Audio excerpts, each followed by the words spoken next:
অসমৰ মুখ্যমন্ত্ৰী ডাঙৰীয়াই এই শিৱদৌলৰ সন্মুখত আমাৰ দলমুখ চাৰিআলিত যোৱা পৰহিৰ দিনা ঘোষণা কৰিছিলে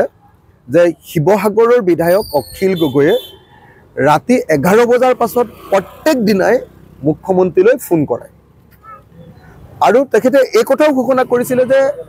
পৰহিৰ দিনা ঘোষণা কৰিছিলে যে তেখেতে কৈছিলে যে কালি তেখেতক মই ফোন কৰিছিলোঁ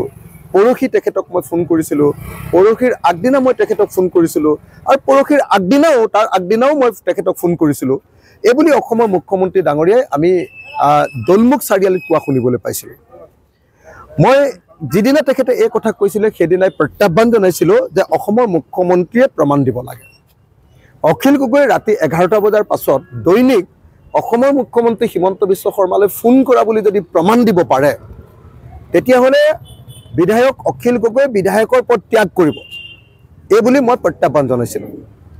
আজি 48 ঘণ্টা হৈ গ'ল মই জনোৱা প্ৰত্যাহ্বান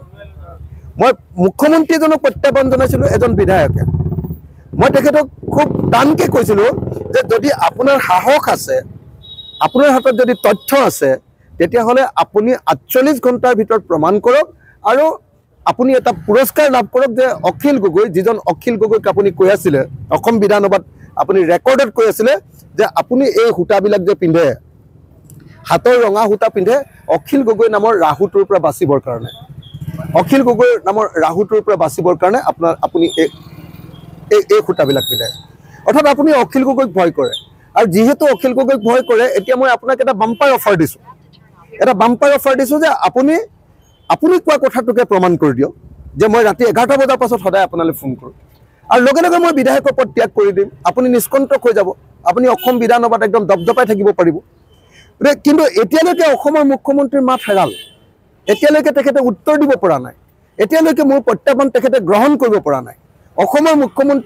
মুখ্যমন্ত্ৰীজন যে অসমৰ ভিতৰতে আটাইতকৈ মিছলীয়া মানুহ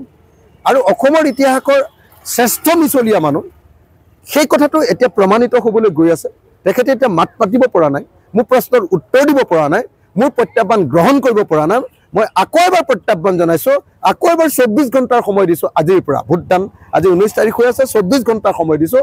অসমৰ মুখ্যমন্ত্ৰী হিমন্ত বিশ্ব শৰ্মাই 24 ঘণ্টাৰ ভিতৰত কল ৰেকৰ্ড ৰাজহুৱা কৰি প্ৰমাণ কৰি দিয়ক যে অখিল গগৈ ৰাতি 11টা বজাৰ পাছত অসমৰ মুখ্যমন্ত্ৰীলৈ সদায় ফোন কৰে যদি এইটো প্ৰমাণ কৰি দিব পাৰে মই বিধায়কৰ পদ ত্যাগ কৰিম আৰু যদি এইটো প্ৰমাণ কৰি দিব নোৱাৰে তেতিয়াহ'লে তেখেতে মুখ্যমন্ত্ৰীৰ পদ ত্যাগ কৰিব লাগে অসমৰ মুখ্যমন্ত্ৰী বোলে বৰ দমদাৰ মানুহ অসমৰ মুখ্যমন্ত্ৰী বোলে মিছা কথা নকয় অসমৰ মুখ্যমন্ত্ৰী বোলে বৰ সাহসী মানুহ গতিকে মোৰ এজন বিধায়কৰ শিৱসাগৰ সমষ্টিৰ বিধায়কৰ প্ৰত্যাহ্বান গ্ৰহণ কৰিবলৈ সাহস কৰক আৰু প্ৰত্যাহ্বান যদি গ্ৰহণ কৰিব নোৱাৰে তেতিয়াহ'লে ৰাজহুৱাকৈ ক্ষমা বিচাৰক নহ'লে বা তেখেতে মুখ্যমন্ত্ৰী পদৰ পৰা পদত্যাগ কৰক